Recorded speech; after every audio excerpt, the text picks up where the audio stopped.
So good evening and welcome to the first lecture of Introduction to Euclid's Geometry. ठीक है, बहुत ही interesting chapter है, theoretical ज्यादा है लेकिन बहुत इंपॉर्टेंट है क्योंकि ज्योमेट्री से पहले इन कॉन्सेप्ट्स को समझना क्या हो जाता है, बहुत जरूरी हो जाता है। ठीक है, तो हम देखेंगे यूक्लिड्स के बारे में और उनकी डिटेल्स के बारे में, सारी चीज़ों को हम पढ़ेंगे समझेंगे। तो देखो, बेसिकली अगर हम जियोमेट्री को देखें, ठीक है, किसको देखें, जियोमेट्री, ठीक है, जियोमेट्री की स्टार्टिंग है यहीं से। तो जियो का मतलब क्या होता है, अनस, दैट इज अर्थ, ठीक है, और मेट्री का मतलब क्या होता है, मेजरमेंट।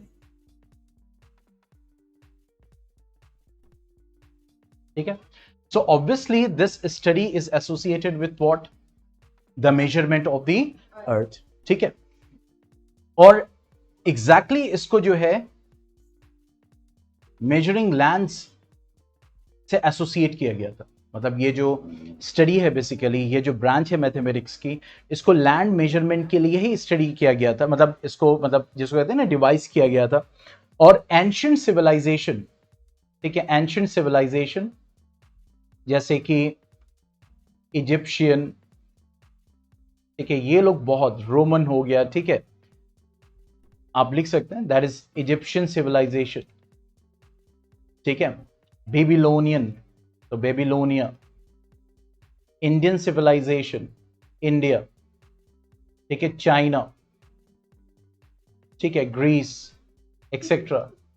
ठीक है, ये जो है ये कंट्रीज जिसको कहते हैं ना कि इन सिविलाइजेशन ने इन सारी स्टडीज को, जिसको हम कहते हैं कि मतलब यूज किया, इस स्टडी को यूज किया, जो मैथमेटिक्स है बेसिकली, जिसको हम जियोमेट्री कहते हैं बेसिकली। ठीक है, क्योंकि जो प्रैक्टिकल प्रॉब्लम्स हुआ करती थी उस दौरान, उनको जो वो फेस करते थे उसका वो सोल्यूशन निकालते थे। बात समझ में आए?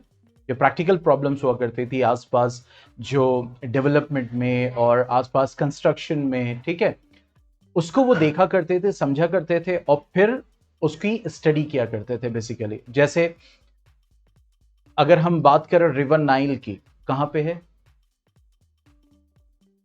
नहीं मतलब यहां से नहीं बह रही, लेकिन कहां से, कहां पे है? Yes, where is river Nile? Iqra colony, the nala, the famous nala of Iqra colony. हाँ,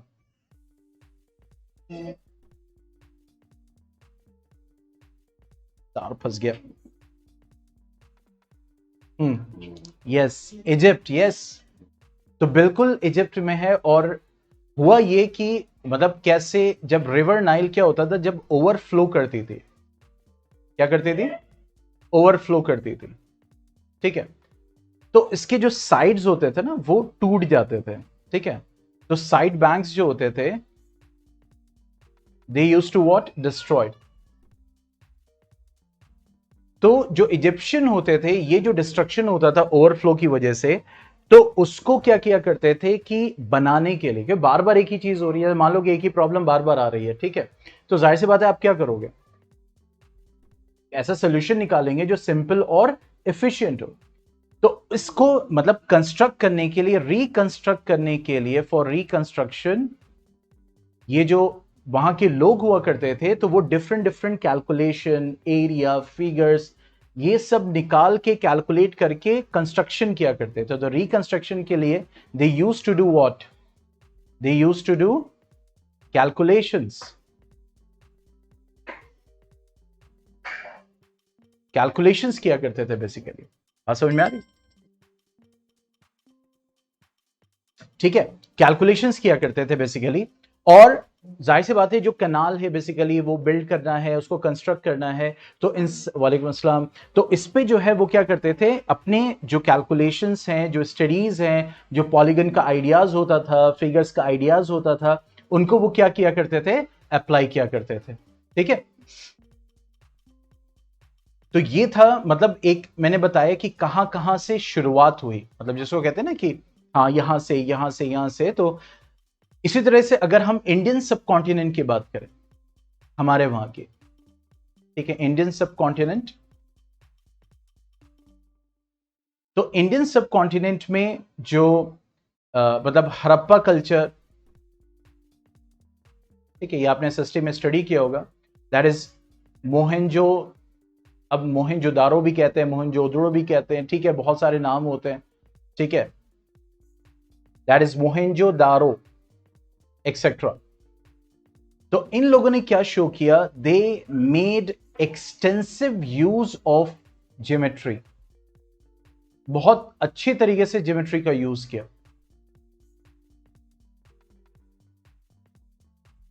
दे यूज एक्सटेंसिवली दिस, जिसको हम कहते हैं, मतलब इन सिविलाइजेशन को क्या बोलते हैं, जो इनके वक्त में सिविलाइजेशन थी, हड़प्पा कल्चर, मोहनजोदड़ो, क्या बोलते हैं, कौन सी सिविलाइजेशन बोलते हैं, समथिंग वैली सिविलाइजेशन, मतलब इट इज अबाउट 3000 BCE। इस सिविलाइजेशन का नाम क्या है? यस अनस, आप कुछ बताना चाहेंगे? और मैं ये रिकॉर्डिंग दिखाना चाहूंगा आरिफा मैम को दिखाऊंगा HOD of social science department. That is Indus valley civilisation. नाम तो सुना होगा, नहीं सुना है अभी? Indus valley civilisation. तो ज्योमेट्री का बहुत एक्सटेंसिव यूज किया करते थे, मतलब इंडस वैली सिविलाइजेशन, ठीक है। इनकी सोसाइटी जो होती थी हाईली ऑर्गेनाइज्ड होती थी, हाईली ऑर्गेनाइज्ड सोसाइटी। अब आप सोचिए, मतलब उस वक्त कितनी जबरदस्त प्लानिंग हुआ करती थी, ठीक है, मतलब well developed, well planned cities हुआ करती थी, वेल प्लान्ड सिटीज, ठीक है। जैसे जो रोड्स होते थे वो पैरेलल होते थे एक दूसरे के, ठीक है, अंडरग्राउंड ड्रेनेज सिस्टम था। अब आप सोचो उस वक्त 3000 BCE, आप अंदाजा लगाओ, रोड्स पैरेलल हैं, यहां पे निकल जाओ, कोई ऐसे निकल रही है, कोई ऐसे निकल रही है, पता नहीं कहां कहां से निकल रही, कोई इस गली से आ रहा है, कोई ऐसे ऐसे जा रहा है, पता चला आगे चल के कुछ है, पता चला डेड एंड है, आगे कुछ है ही नहीं, ठीक है, तो कुछ पता ही नहीं चलता, ऐसा क्रिस क्रॉस बना हुआ है, ठीक है। लेकिन यहां पे भी क्या है, मतलब वेल प्लान्ड सिटीज जिसमें पैरेलल रोड्स हैं, अंडरग्राउंड ड्रेनेज सिस्टम्स है, ठीक है। और मतलब जो ब्रिक्स होते थे ना, ब्रिक्स जिसको कह सकते थे, जो ईट उस वक्त की जैसे होती थी, तो उनका भी साइज होता था, मतलब जो ब्रिक्स होती थी उनका भी फिक्स साइज होता था, उनका भी साइज होता था। लेंथ ब्रेथ हाइट जो होती थी, लेंथ ब्रेथ और height was in the ratio 4:2:1। ये रेशियो हुआ करता था ब्रिक्स का, ठीक है। लेंथ ब्रेथ हाइट किस रेशियो में होती थी? 4, मतलब रेशियो का भी आइडिया था उस वक्त, प्रोपोर्शन का भी आइडिया था कि अगर ब्रिक्स अगर प्रॉपर प्रोपोर्शन में नहीं होंगी तो फिर कंस्ट्रक्शन भी प्रॉपर नहीं हो पाएगा। आप सोचो कितना जबरदस्त तरीके से उस वक्त ज्योमेट्री और इन सारी चीजों का एक्सटेंसिव यूज था उनके जमाने में, ठीक है। चलिए इसको लिख लीजिए, फिर आगे बढ़ते हैं।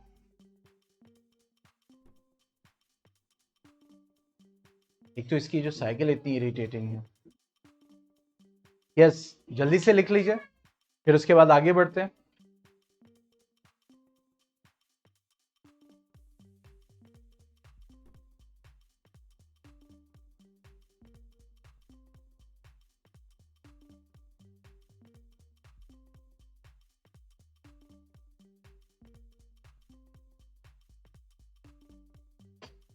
Is it done? सारा, अमीमा,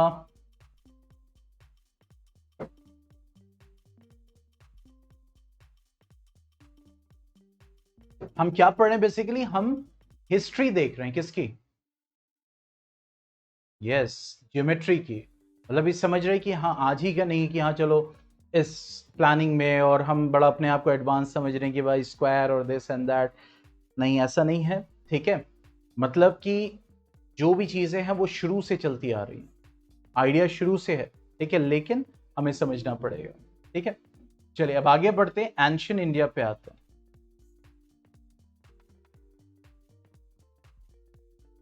ठीक है।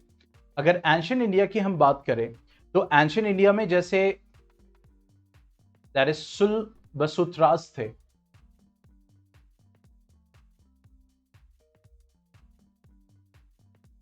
सुलबसूत्रास, ठीक है, that is 800 to 500, 800 to 500 BCE, ठीक है। और ये क्या थे, मतलब व्हाट दे वर, सुलबसूत्रास जो थे, सूत्र जिसको कहते हैं ना, सूत्र, सूत्र किसको कहते हैं, मतलब प्रिंसिपल, गाइडेंस, कीज, इंस्ट्रक्शंस, ठीक है। तो सुलबसूत्रास जो है वो क्या थे, they were the manuals of geometric construction, what they were, जैसे आजकल आते हैं ना लैब मैनुअल्स, तो वैसे उस वक्त ये क्या थे, ये लैब मैनुअल्स थे, ठीक है, मैनुअल्स ऑफ जियोमेट्रिक कंस्ट्रक्शन।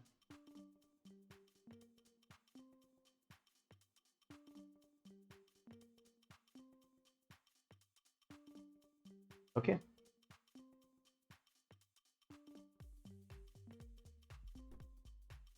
अच्छा, अगर वैदिक पीरियड को देखें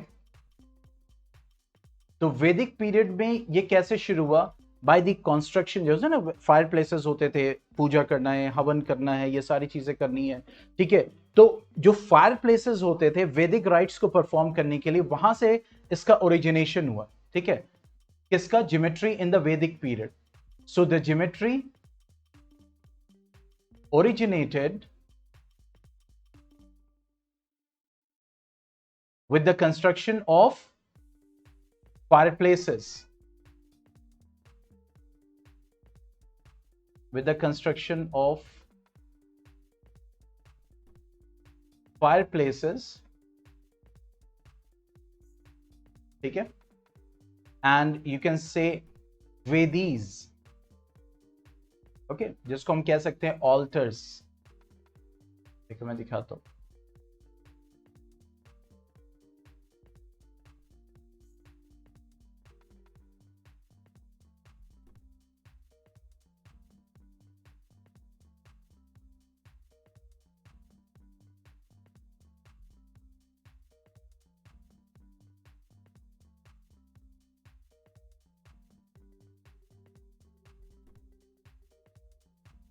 ये देख रहे हैं, ठीक है। So it has what, this one, तो ये हवन के लिए जो फायर प्लेसेस होते थे, दिख रहे हैं, जो ये ऑल्टर्स होते थे बेसिकली, ठीक है। तो इनके लिए मतलब वहीं से इसका आइडिया होना चाहिए, मतलब क्यों, क्योंकि भाई लोकेशन, ठीक है, और साइज और शेप जो है वो एकदम प्रॉपर होना चाहिए था। तो जो उनके वैदिक राइट्स होते ये किस लिए बनाते थे, ये वैदिक राइट्स को परफॉर्म करने के लिए बनाते थे, ठीक है। तो वो कैसा होना चाहिए, वो एकदम प्रॉपर होना चाहिए था, ठीक है, वो एकदम प्रॉपर होना चाहिए था, कि प्रॉपर स्क्वायर है, सर्कल है, ठीक है, ताकि उसका जो, जिसको कहते हैं ना कि जिसको कहते हैं कि मतलब जाहिर सी बात है, रिचुअल्स है, रिलीजियस रिचुअल्स है, तो उसका इफेक्ट मतलब और अच्छा पड़ेगा। तो वहां से मतलब इफेक्टिव, जिसको कहते हैं instruments, effective construction was there in the Vedic rites, in the construction of this. तो वहां से ये स्टार्ट हुआ कि हाँ चलो, शेप्स एंड ऑल एवरीथिंग, इसका आइडिया वहां से स्टार्ट हुआ, ठीक है। तो कहने का मतलब है कि इन सारे एग्जाम्पल से हमने ये देखने की कोशिश की कि जो ज्योमेट्री का कॉन्सेप्ट है वो आज का नहीं है। ज्योमेट्री का कॉन्सेप्ट क्या है, बहुत ही पुराना है, लेकिन ये कैसे होता था, it was happening in a systematic manner or unsystematic manner. It was happening in unsystematic manner.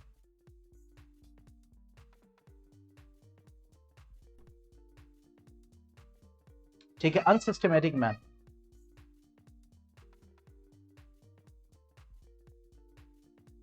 और धीरे धीरे जो इंफॉर्मेशन है generation to generation pass on करती चली गई, मतलब जो कॉन्सेप्ट है, जो आइडियाज है और सारी चीजें जो है, ठीक है, वो जनरेशन आफ्टर जनरेशन क्या हो गई, पास करती चली गई। और उसके बाद जिसको हम कह सकते हैं ना कि आप जैसे कुछ सिविलाइजेशन थी कहां पे, बेबीलोनिया में, ठीक है, एंड जैसे रोम है, इंडिया है, तो यहां पे जो ज्योमेट्री का इंप्लीकेशन था, मतलब जो इंप्लीमेंटेशन था, ठीक है, वो अच्छा था, जिसको कह सकते थे, मतलब वो अप्लाई कर रहे थे चीजों को, प्रैक्टिकल इंप्लीकेशंस में उसको लेके आ रहे थे, ठीक है। लेकिन अगर सारे सब में देखा जाए तो आपका बेबीलोनिया और इजिप्ट, कौन? Babylonia and Egypt, they were having the extensive use of it. ये जो है बहुत ही एक्सटेंसिवली जो है इसको जो है जिसको कहते हैं ना कि प्रैक्टिकल पर्पसेस के लिए यूज किया करते थे। कौन कौन से? बेबीलोनियंस एंड द इजिप्शियंस, ये प्रैक्टिकल पर्पसेस के लिए यूज किया करते थे, ठीक है। तो इसीलिए आपने देखा होगा कि जो जनरली जिसको कहते हैं ना कि जो आपको जो कंस्ट्रक्शन, जैसे आप देखो पिरामिड, आप देखो कितना बेस्ट एग्जाम्पल ज्योमेट्री का। देखिए पिरामिड कंस्ट्रक्शन कहीं नहीं मिलता सिवाय कहां पे? इजिप्ट के। और कितना जबरदस्त कंस्ट्रक्शन, कितना जबरदस्त शेप है, ठीक है, जिसको हम स्टडी करते हैं। तो ये चीजें थी। और उसके साथ साथ जैसे मतलब एक तो है कि चलो ये इंप्लीमेंट करते थे, लेकिन एक जो सिविलाइजेशन थी ग्रीस, मतलब जो कंट्री थी ग्रीस, ये इस पे वर्क करते थे। वो किस पे वर्क करते थे? वो रीजन पे वर्क करते थे कि ये फला शेप क्यों सही वर्क करता है, ये फला शेप क्यों सही नहीं वर्क करता है। जैसा आपने देखा होगा आज के डेट में भी बहुत सारी चीजें होती हैं कि चीजें डिफरेंट डिफरेंट शेप्स की बनाई जाती है। फिर ये होता है कि हाँ ये वाला शेप ज्यादा स्ट्रांग है, सॉलिड है, और ज्यादा सपोर्ट को वो वेट को बियर कर सकता है, ठीक है। तो ग्रीस जो इस पे वर्क करते थे, बेबीलोनियन इजिप्ट क्या करते थे? ये प्रैक्टिकल इंप्लीकेशंस पे वर्क करते थे कि पता लगाना है कि चलो हाँ ये हमारी प्रॉब्लम है, तो इसका क्या सोल्यूशन हो सकता है, क्या शेप, और ये सारी चीजें वर्क करेंगे। ये वर्क करते थे रीजन पे कि अगर ये शेप वर्क कर रहा है तो क्यों वर्क कर रहा है, समझ में आ रही? अगर ये कंस्ट्रक्शन अगर हम कर रहे हैं तो क्यों इफेक्टिव है, इन सारी चीजों वर्क करते थे। इसलिए और चीजें निकल के आती थी, ठीक है, और रीजंस निकल के आते थे, ठीक है। तो जिसको हम कहते थे कि अगर हम बात करें, इसको हम ऐसे स्टेटमेंट को लिख सकते हैं, I will directly quote from the NCERT that the Greeks were interested, यहीं से बात शुरू होगी असल में, यहीं से आगे बात शुरू होगी, इसलिए बहुत इंपॉर्टेंट है। Greeks were interested in establishing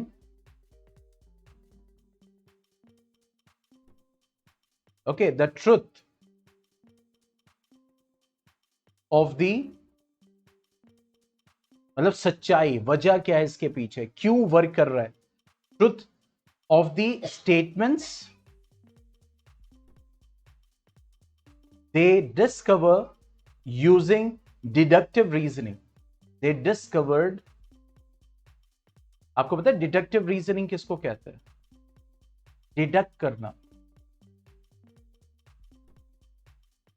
deductive reasoning मतलब अच्छा ये इसकी वजह से, फिर ये इसकी वजह से, ये इसकी वजह से, ऐसे करते करते वो एक किस पे पहुंचे?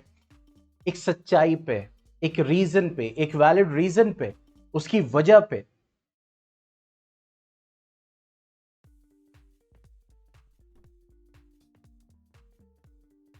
ठीक है। और यही वजह रही कि ग्रीस में आपको जैसे बहुत ही फेमस साइंटिस्ट है, मैथमेटिशियन है, जिसको हम कह सकते हैं हेल्स। हेल्स थ्योरम भी पढ़ते हैं, ठीक है। he was the first to give the credit, you can say, जिसने पहला प्रूफ दिया, जिसको अंदर प्रूफ करना किसी चीज को, मतलब he is credited that with giving the first known proof. What he gave? First known proof. और पता है प्रूफ किसका दिया? पहले यहां तो घर पे हम प्रूफ देते हैं, तुमने खाया कि नहीं ब्रेड जैम, जरा दिखाओ जरा, हम तो यही प्रूफ में लगे रहते हैं, ठीक है। और उसने क्या कि द सर्कल मींस, उसने ये बोला कि circle is bisected by a diameter, मतलब एक सर्कल डायमीटर से बाइसेक्ट होता है, मतलब इक्वल हाफ में डिवाइड होता है। ये पहला प्रूफ उसने दिया था। कौन सा प्रूफ था? What was the proof? What was the proof that circle is bisected by a diameter. असल में वजह भी थी ना, उस वक्त इतना ज्यादा थोड़ी हुआ करती थी पढ़ाई, ठीक है। ये लोग एक्सप्लोर ज्यादा करते थे। आज तो इतना लोड है, वाकई में बता रहा हूं कि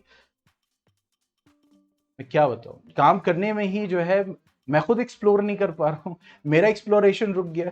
मतलब एक होता है ना कि जैसे लगता है सब्जेक्ट रुक गया, एक होता है मतलब एक टीचर के लिए फीलिंग होना कि सब्जेक्ट, हालांकि मैं पढ़ा रहा हूं, ठीक है, लेकिन वो फीलिंग नहीं आ रही है कि आई एम इम्प्रूविंग नाउ। पहले आती थी, ठीक है, क्योंकि आप एक्सप्लोर करते हैं चीजों को। अभी टाइम ही नहीं मिल रहा है एक्सप्लोर करने का। यहाँ चलो ठीक है, सेल के बारे में रिसेंट डिस्कवरीज क्या है, हालांकि लिंक्डइन के थ्रू और पोस्ट के थ्रू बहुत सारी चीजें इंफॉर्मेशन आती रहती है, but that is what a random, एक सिस्टमेटिक चाहिए, ठीक है, कि हाँ बैठूं, ठीक है, राइबोसोम्स है, ठीक है, ये सारी चीजें। अब ribo what is recent in the ribosome, कम से कम 1 घंटा 1.5 घंटा पढ़े आदमी उसको, तब जाके 365 दिन में एक्स्ट्रा इन्फॉर्मेशन कलेक्ट होगी ना। ये तो आप तो वहीं रह गए फिर जो था 1 साल पहले। बात समझ में आ रही? आप लोग को पढ़ाने क्या है, मतलब आप लोग को तो वही इन्फॉर्मेशन मुझे देनी है। आप लोग को रिसेंट कभी कभी मैं टच करता हूँ, ठीक है, लेकिन उसको इतना भी नहीं टच करता हूँ, बहुत सारी चीजें होती है, तो वो भी रुक गया एकदम। मतलब इतनी चीजें, मतलब ये लोगों के पास इतना टाइम था, सोचो इतनी बड़ी बड़ी डिस्कवरीज और सारी चीजें करके चले गए, और यहाँ हम लोग से पढ़ ही रहे हैं, कुछ नया कुछ बना ही नहीं रहे। सोचो कितने हो सकते हैं, कितने शेप्स और एग्जिस्ट कर सकते हैं। आज भी देखो कितने शेप्स होते हैं कि कंस्ट्रक्शन होता है, कहता है अरे यार ये मटेरियल बहुत ही लाइट है, स्ट्रॉन्ग है, ठीक है भाई। क्रेन बना किसकी वजह से? स्कॉर्पियन की वजह से, स्कॉर्पियन टेल की वजह से। तो ये सारी चीजें पता नहीं हम लोग कब करेंगे, कुछ ना कुछ तो होना चाहिए, 1-2 डिस्कवरीज साइंस फेयर के साथ साथ, ठीक है, होना चाहिए, that we should explore something. अच्छा, अब ये देखो, अब वही होता है ना कि टीचर अच्छा है, उसके डिसाइपल, उसके प्यूपल, ये वाला प्यूपल नहीं कि आग में घुस जाओ, दैट इज प्यूपल, या फिर उसके स्टूडेंट से पता चलता है। समझ में आ रही है? कहते हैं अच्छा अब उनके स्टूडेंट है, जैसे कहते हैं ना कि मतलब मुझे भी ये मतलब रहता है कॉन्फिडेंट कि चलो आपके स्टूडेंट, क्योंकि आदमी इतनी तरबियत करता है कि उसके साथ साथ अपनी भी तरबियत होती है।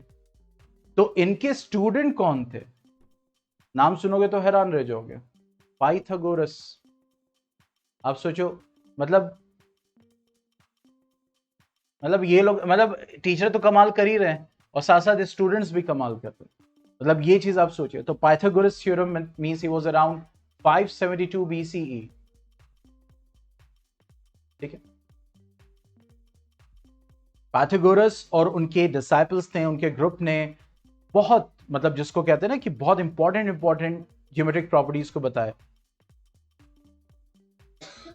और ऐसा वैसा नहीं, मतलब इट कंटिन्यू टू 300 BCE, कितने साल तक? सोचो, माइनस करके देख लो, 272 ईयर्स।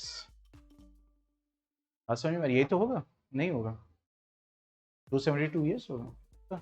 तो इतने साल तक कैसे रहे पाइथागोरस? इतना थोड़ी जिंदा रहेगा। सिर्फ पाइथागोरस की बात नहीं, एंड हिज ग्रुप, जो कहता है ना कि उनके ग्रुप, उनके स्टूडेंट, ठीक है।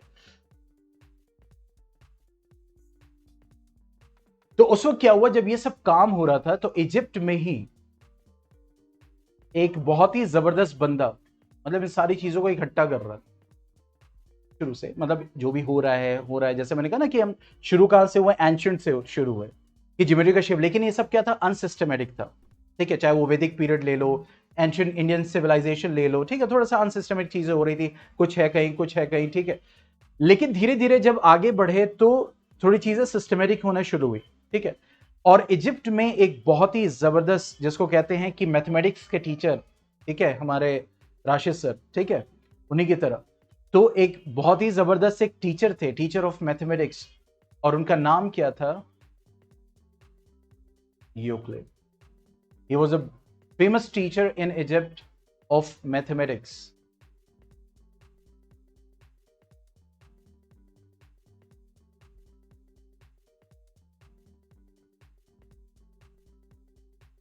ठीक है, और ये कहां पे थे इजिप्ट में? That is Alexandria, Alexandria in Egypt. इन्होंने क्या किया? ही कलेक्टेड ऑल नोन वर्क। उस वक्त इनको जो भी, मतलब जिसको कहते हैं ना कि वर्क पता था कि इन्होंने ये किया, इन्होंने ये किया, ये रिसेंट डिस्कवरीज हुई, ठीक है, क्योंकि यहीं से अब और आगे बढ़ेंगे। यहां से स्टार्टिंग हुई, देखो यहां से हमने डिडक्टिव रीजनिंग के बारे में स्टडी किया, धीरे धीरे थेल्स पे, पाइथागोरस पे, अब पहुंच गए हमारे फेमस टीचर यूक्लिड्स के पास, ठीक है। So he collected all known work at that time, ठीक है। और इनको क्या किया? इकट्ठा किया, और इसको क्या नाम दिया? एलिमेंट्स। क्या नाम दिया? एलिमेंट्स, और he divided elements into 13 chapters. ठीक है, और हर चैप्टर को क्या बोला? बुक। ये नहीं कि चैप्टर यहां छोटे छोटे। अब इससे अंदाजा लगाओ, एलिमेंट्स, जो सारा काम हुआ उसको इकट्ठा किया, इतना बड़ा काम किया। इसीलिए कहा जाता है ज्योमेट्री से पहले यूक्लिड्स को, ये काम तो था लेकिन क्या था? स्कैटर्ड था जगह जगह पे। इसने क्या किया? सबको क्या किया? इकट्ठा किया, और जो इकट्ठा किया दैट इज एलिमेंट। फिर इसको ऑर्गेनाइज किया 13 चैप्टर्स में, और हर चैप्टर एक एक बुक है। अंदाजा लगाओ, ठीक है? जैसे यहां पे सामने एक एक बुक रखी हुई, तो ऐसे मतलब 13 बुक्स, वो मिलके क्या हो गई? That is element. और उसके बाद जो है, इसके बाद जो है दुनिया को जिसमें विजुअलाइजेशन, कॉन्सेप्ट, अंडरस्टैंडिंग और अच्छे से हुई ज्योमेट्री की, क्योंकि सारी चीजें इकट्ठा हुई। समझ में आ रही? और ये कहां से स्टार्ट हुआ? That started from Egypt. Egypt का बहुत बड़ा रोल है, इसीलिए हम इस चैप्टर में किसको पढ़ने वाले हैं? Introduction to Euclid's geometry. ठीक है, यहां तक कोई डाउट? ये जो कहानी पूरी बताई गई है एनसीईआरटी में है, लेकिन मैंने इसको समराइज किया आपके लिए, ठीक है? क्योंकि मुझे पता है आप लोग नहीं पढ़ोगे जाके। हालांकि मैंने नहीं है कि सारी इंफॉर्मेशन दी, मैंने मेन इंफॉर्मेशन आपके सामने रख दी है, ताकि आपको एक पता चले कि कनेक्शन कैसे आ रहा है यूक्लिड्स का।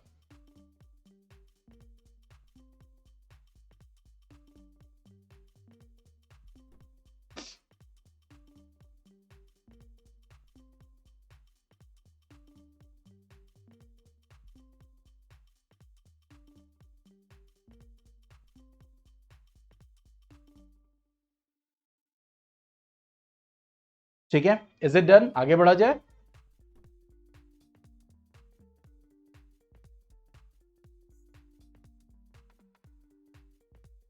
मुझे तो आई फ्लू हो गया अनस को, अरे अरहम को, उनके भाई के मैसेज आया, धीरे धीरे हो रहा होगा।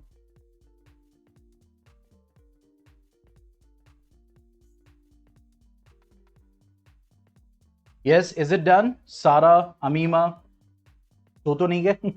कहानी सुनते सुनते ये दो तो मजबूर हैं इस वक्त, बेचारे फंसे हुए हैं। अच्छा, अमीमा कह रही yes sir.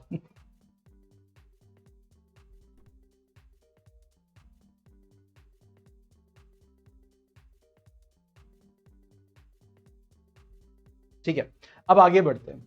Now we will talk about Euclid's definition, Euclid's axioms and Euclid's postulates. ठीक है, तो डेफिनेशन के बारे में देखेंगे, एक्सियोम के बारे में देखेंगे, और पोस्टुलेट्स के बारे में देखेंगे।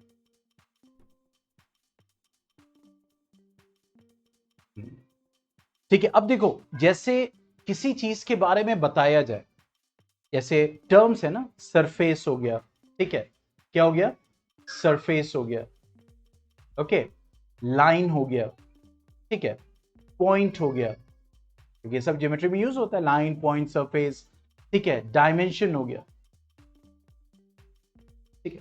तो यूक्लिड्स ने क्या किया कि इनके बारे में, ठीक है, जिसको कहते हैं ना कि मतलब जो इनके बारे में बताया जा रहा है, किसके बारे में? सरफेस के बारे में, या लाइन के बारे में, या पॉइंट्स के बारे में।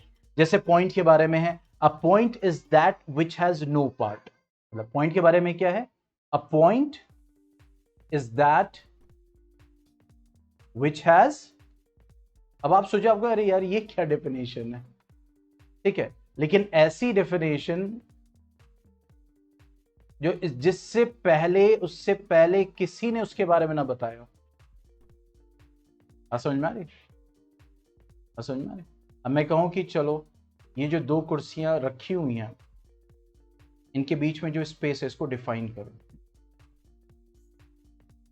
ठीक है, इनके बीच में जो स्पेस है इसको डिफाइन करो। समझ में आ रही? या अभी जो पानी रखा हुआ है डिस्पेंसर में, ये जो गिर रहा है, तो इसका जो फ्लो है इसको डिफाइन करो, तो दिमाग जाएगा ना।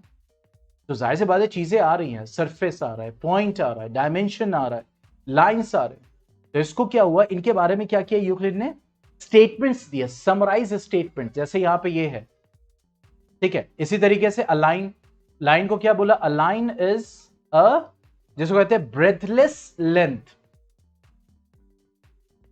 Breathless length means breathless length, यानी लाइन वो लेंथ है जिसकी कोई ब्रेथ नहीं है। आज के ऐसे देखो तो कहेगा अरे भाई ये क्या। इसी तरह the ends of a line are points, ठीक है, इसे बहुत सारे, जैसे the edges of a surface are lines, यानी किसी भी सरफेस का एज जो किनारा है वो लाइन है, ठीक है। So the edges of a surface are lines,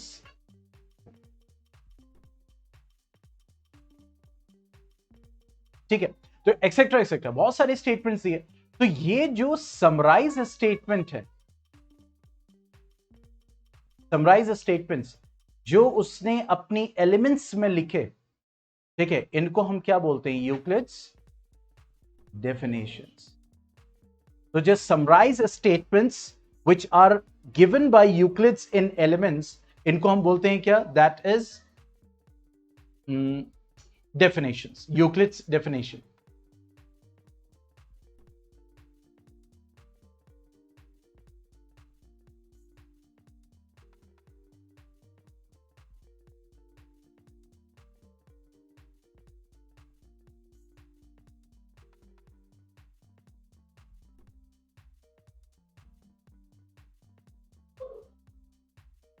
ठीक है, ओके। अब यहां से एक चीज निकल के आई, जैसे जब उसने स्टेटमेंट्स दिए यानी डेफिनेशंस दिए, तो डेफिनेशंस किसके मिलके बने हुए हैं, वर्ड्स के मिलके बने हुए, यानी they are made of words, और हम बोल सकते हैं मेड ऑफ टर्म्स, ठीक है। भाई जो डेफिनेशंस है वो किसके मिलके बने हुए, टर्म्स के बने हुए। तो अब अगर इन टर्म्स को देखा जाए तो इसमें कुछ ऐसे टर्म्स हैं जिनको रीडिफाइन करने की जरूरत पड़ेगी। बात समझ में आ रही है? जैसे ऐसे कहें कि भाई हमारे सर पे जो ये बाल है इट इज काला है, ठीक है, किसी का गोरा है, किसी का भूरा है, ठीक है, ये केराटिन और मेलानिन के डिपोजिशन की वजह से है, ठीक है, तो इस वजह से इसका दूसरा कलर है। तो फिर क्या बात आएगी कि भाई ये मेलानिन और केराटिन क्या होता है, कुछ चीजें समझ में आ रही हैं, लेकिन मेलानिन और केराटिन क्या होता है, ठीक है। तो इसका मतलब है कुछ टर्म्स है जिनको रीडिफाइन करने की जरूरत पड़ेगी। तो इसी तरह अगर देखो ये बोल रहा है a point is that which has no part, ठीक है, तो अ पॉइंट है विच हैज नो पार्ट, तो पार्ट को डिफाइन करने की जरूरत है। A line is breathless length, तो ब्रेथलेस और लेंथ को डिफाइन करने की जरूरत है, मतलब जरूरत पड़ेगी ना आगे, ठीक है। इसी तरह से ends of a line are points, so यहां पे लाइन को डिफाइन करने की जरूरत पड़ेगी। एजेस ऑफ अ सरफेस, तो एजेस और सरफेस को डिफाइन करने की जरूरत पड़ेगी। तो ऐसे टर्म्स विच नीड्स रीडेफिनेशन, जिनको डिफाइन करने की जरूरत है, उनको हम बोलते हैं अनडिफाइंड टर्म्स। तो टर्म्स दो तरीके हैं, अनडिफाइंड और डिफाइंड टर्म्स।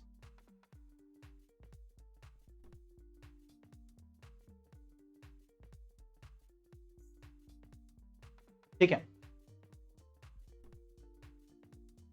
तो इसीलिए जो मैथमेटिशियन थे वो एग्री हुए, उन्होंने कहा कि जो मतलब जो अनडिफाइंड टर्म्स है, ठीक है, वो एग्री कर गए कि जस्ट लीव, मतलब उसको अनडिफाइंड ही रहने दो, जिसको हम कह सकते हैं ना।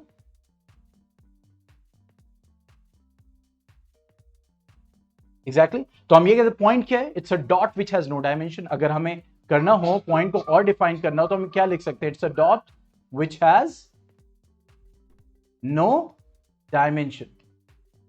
एक तो ये चीज हो गई। तो यहां से एक चीज समझ में आए कि जो समराइज स्टेटमेंट्स हैं यूक्लिड्स के एलिमेंट्स में, उनको हम क्या बोलते हैं, definitions, and these definitions are made of undefined and defined terms. Undefined वो टर्म्स है जिनको रीडिफाइन करने की जरूरत पड़ेगी। समझ में? अब आगे बढ़ते,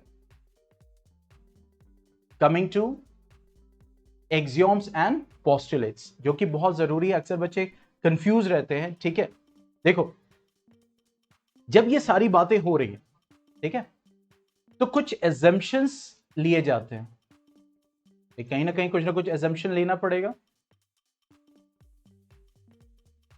ठीक है, जैसे कोई एग्जाम्पल दे सकते हो, जब भी आप कुछ डिफाइन करते हो, कुछ तब जब किसी चीज के बारे में बताते हो, ठीक है, तो कुछ प्रॉपर्टीज ऐसी होती हैं जिनको प्रूव करने की जरूरत नहीं है। ठीक है, means there are certain assumptions which need not to be proved, उनको प्रूव करने की जरूरत नहीं है, दे आर एक्सेप्टेड एज सच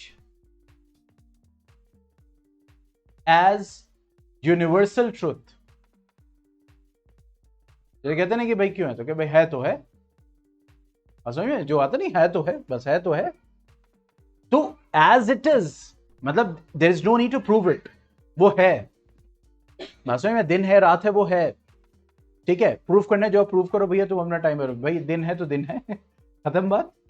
ठीक है, तो ऐसे जब मतलब जब बात आ रही है ज्योमेट्री की, बात आ रही है उसको समझाने की, ठीक है, तो कुछ ऐसे प्रॉपर्टीज होते हैं, कुछ ऐसे एग्जाम्पशंस होते हैं जो ऑब्वियस ट्रुथ है, यूनिवर्सल ट्रुथ है। ठीक है, तो उन एग्जाम्पशंस को यूक्लिड्स ने डिवाइड किया, मतलब ऐसे एग्जाम्पशंस को, ऐसी प्रॉपर्टीज को जो ऑब्वियस ट्रुथ है। बात समझ में आ रही है कि भाई ठीक है, मानो मानो वरना नहीं मानो, अपनी आंखें बंद कर लो, चले जाओ यहां से, बस वही वाला हाल है। तो उसने इनको दो पार्ट में डिवाइड किया, एक को बोला क्या एक्सियोम्स, और एक को बोला क्या पोस्टुलेट्स। ठीक है,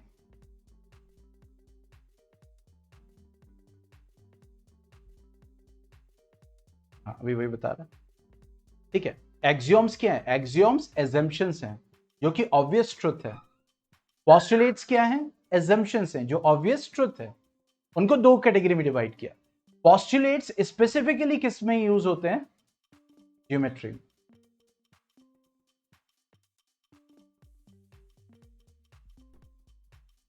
ठीक है, और एक्सियोम्स वो एजम्पशंस हैं जो कि यूनिवर्सल ट्रुथ है। It is used overall in mathematics, whole in mathematics, but not in, yes,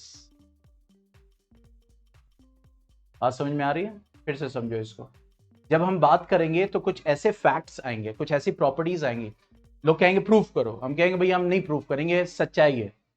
ठीक है, तो ऐसे स्टेटमेंट्स को यूक्लिड ने क्या बोला, एक्सियोम और पोस्टुलेट्स। पोस्टुलेट्स वो एजम्पशंस हैं जो कि यूनिवर्सल ट्रुथ है, ऑब्वियस ट्रुथ है, जो सिर्फ ज्योमेट्री में यूज होते हैं।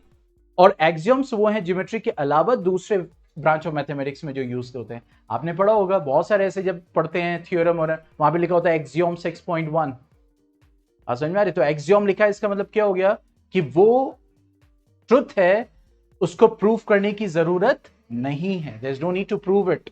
जो प्रूफ करने बैठ रहे हो तो जो आप प्रूफ करो भाई, हम तो आगे बढ़ रहे हैं। ठीक है, वही वाला हाल है यहां पे। ठीक है, तो अब इसीलिए जो सबसे पहले हम देखेंगे कि यूक्लिड्स एक्सियोम्स, यूक्लिड्स एक्सियोम्स,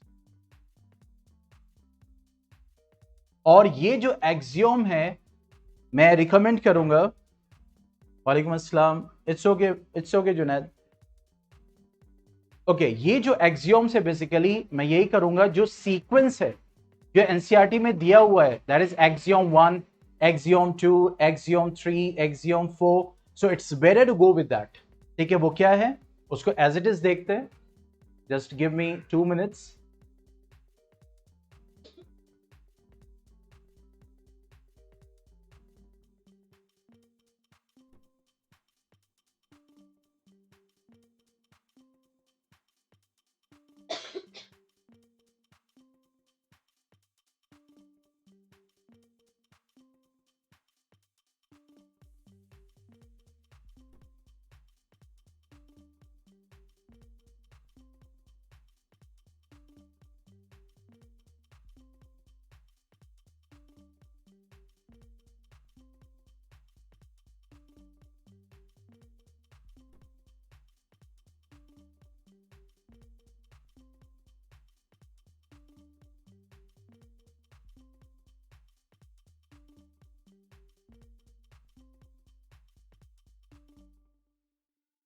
just 1 minute.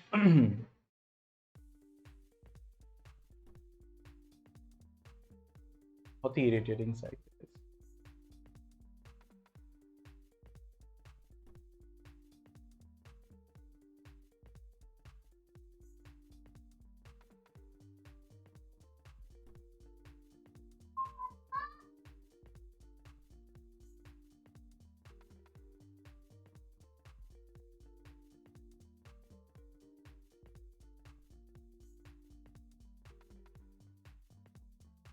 ठीक है, तो अब यहां पे अगर देखेंगे, so these are what the Euclid's axioms. Okay, अब जैसे यहां पे दिया हुआ ना एक्सियोम 1, क्योंकि आपके जो बुक में क्वेश्चन है पूछता है किस एक्सियोम से, तो you can write that is axiom 1, Euclid's axiom 1। अब देखो क्या है एक्सियोम, जिसको कहते हैं ना कि यूनिवर्सल ट्रुथ है, क्या? Things which are equal to the same thing are equal to one another. और ये आप यूज करते हो, जैसे अगर मैं कहूं A is equal to B and C is equal to B, means things which are equal to the same thing, तो A is C के इक्वल हो जाएगा कि नहीं हो जाएगा? वही चीज है, वही कह रहे हैं यहां पे। आप क्या होगा, प्रूफ करो, तो it is what axiom, simple. It's axiom 1, Euclid's axiom 1, that we can say that things which are equal to the same thing are equal to one another. जैसे मैंने एग्जांपल आपको दिया कि if A is equal to B and C is equal to B, so A will also be equal to C, ये दोनों आपस में क्या हो जाएंगे, इक्वल हो जाएंगे। तो अब आपको ये याद रखना जरूरी है कि एक्सियोम कौन सा किस नंबर पे है, इट्स वेरी इंपॉर्टेंट। ठीक है, coming to the next one, if equals are added to equals the wholes are equal. मतलब ये कह रहा है कि अगर कोई इक्वल है और इसमें तुम इक्वल ऐड करोगे तो रिजल्ट भी इक्वल होगा। हम ये करते हैं, आप देखो कितने प्रूफ्स होते हैं ज्योमेट्री में भी, कॉन्ग्रुएंसी एंड ऑल एवरीथिंग करते हैं कि नहीं करते? ठीक है, तो देखो when equals are added to equals the result is equal, that is axiom 2। Coming to the third one, if equals are subtracted from equals the remainders are equal. Means अगर दो इक्वल्स हैं, मान लो 3 इज इक्वल टू 3, और इसमें से भी 1 minus करो, इसमें से भी 1 माइनस करो, दोनों तरफ रिजल्ट इक्वल ही आएगा। ओके, भाई आपके पास भी 2 लड्डू, मेरे पास भी 2 लड्डू, अब आप में से भी किसी ने एक खा लिया, मेरे से भी एक खा लिया, तो हमारे पास एक ही बचेगा। अब आप इसमें प्रूफ क्या करोगे? ठीक है, so that is what the axiom means, the statements which are universal truth, those are considered to be axiom. ठीक है, next one, things which coincide with one other are equal to one another. मतलब वो चीजें जो coincide करें एक दूसरे से, जैसे मान लो एक लाइन ए बी है और इस ए बी के ऊपर आपने दूसरी लाइन बनाई सी डी जो कोइंसाइड कर रही है, तो अगर कोइंसाइड कर रही है तो इसका मतलब वो आपस में क्या होगी, इक्वल होगी, सिंपल। ठीक है, coming to the fifth one, the whole is greater than the part. जैसे मान लीजिए आपने पिज्जा ऑर्डर किया, ठीक है, पिज्जा वाले ने जो इसके 6 पार्ट्स कर दिए, मान लो 8, 6 कर दिए, तो जाहिर सी बात है ये जो एक पार्ट आपको दिया गया, तो कह रहे नहीं मैं तो पूरा लूंगा। ठीक है, आप क्यों मांगते हो पूरा? क्योंकि आपको पता है पूरा जो है ज्यादा है, आपको किसी ने बताया नहीं। ठीक है, दिस इज अ फैक्ट कि the whole will be greater than the part, whole जो है पार्ट से ज्यादा ही होगा, simple. Coming to the next one, things which are double of the same thing are equal to one another, same thing। जैसे मान लो कि 2 is equal to 2 है, अब इसको भी 3 से मल्टीप्लाई करो, इसको भी 3 से मल्टीप्लाई करो, तो 6 is equal to 6 ही आएगा, सिंपल। तो कह रहा है the things which are double of the same thing, ये भी क्या है 1 DNA, ये भी क्या है 1 DNA, जब डबल होगा तो क्या होगा, डबल अमाउंट ऑफ DNA दोनों तरफ होगा, सिंपल। ठीक है, इसको आप कनेक्ट कर सकते हो, इससे सेल डिवीजन से भी कनेक्ट कर सकते हो। ठीक है, coming to the next one, things which are halves of the same thing. देखो आप करते हो कि नहीं करते हो, याद करो, प्रूफ में कभी कभी जरूरत पड़ती है।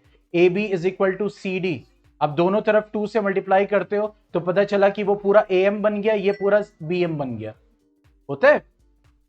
इसी तरह करते हो A B is equal to C D और हाफ इक्वल है तो इधर भी हाफ करना पड़ता है, इधर भी हाफ, तब हम कहते हैं चलो सी एफ, ए बी का हाफ सी एफ है, सी डी का हाफ सी ई है मान लो, करते हैं प्रूफ में। तो हम क्या यूज करते हैं एक्चुअली, हम उसको क्या कर रहे होते हैं, एक्सियोम, यूक्लिड का एक्सियोम यूज कर रहे होते हैं। Which one? 6th and 7th। सो कोई भी चीज इक्वल है, उसका हाफ करोगे वो भी क्या होगा, इक्वल होगा। और आप घर पे भी करते हो, अब पता चला किसी को मिल गया एक ग्लास शरबत, आपको भी मिला, आप फौरन यूं देखते हो, ठीक है। अब उसमें क्या होता है, अगर बराबर है ठीक है, फिर उसके बाद नहीं नहीं नहीं नहीं मुझे जो है वो तीसरा आ गया, ठीक है, क्या, अच्छा चलो ठीक है, थोड़ा तुम्हारे में से ले ले, थोड़ा तुम्हारा में से ले ले, ठीक है। उसके बाद भी देखते, वो भी देखता है कि बराबर हुआ कि नहीं है, ठीक है। तो वो क्यों देख रहा है, क्योंकि उसने एक्सियोम नहीं पढ़ा, लेकिन इट्स अ यूनिवर्सल ट्रूथ, वो सच्चाई है, वो लड़ेगा फिर रोएगा, ठीक है। बात समझ में आ रही है? तो ये क्या कहलाते हैं, यूक्लिड्स एक्सियोम्स कहलाते हैं, कोई डाउट इसमें? But sequence and you can से numbers, these should be yes, the things which are equal to same thing are equal to one another and all means that will go like this. तो ये था एक part, Euclid's introduction to Euclid's geometry. कल जो हम start करेंगे that will be postulates, ठीक है। फिर उसके बाद हम देखेंगे what is consistent, what is prepositions और थ्योरम्स, मतलब पोस्टुलेट्स देखेंगे, फिर समझेंगे थ्योरम्स क्या है।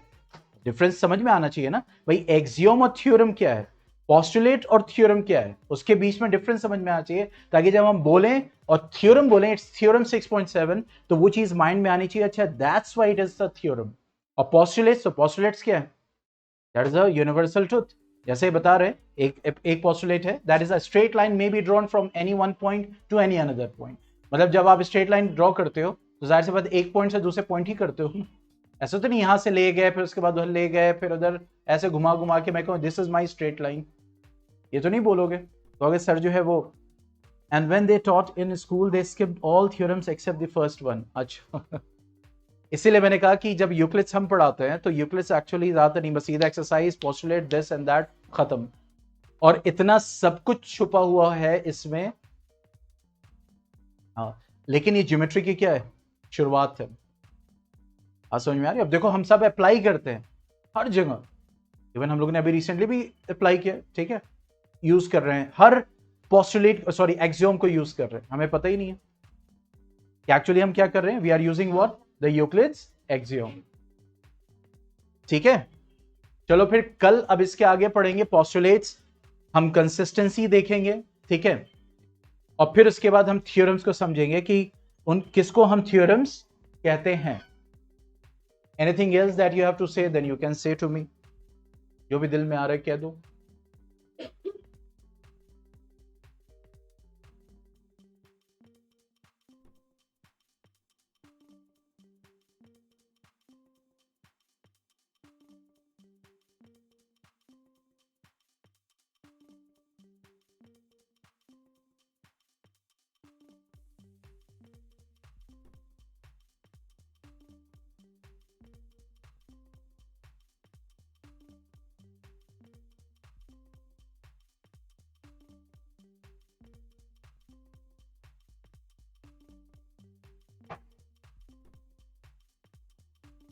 ओके डन, चले फिर मिलते हैं कल इंशाल्लाह। Okay then, good bye, take care, अस्सलाम वालेकुम।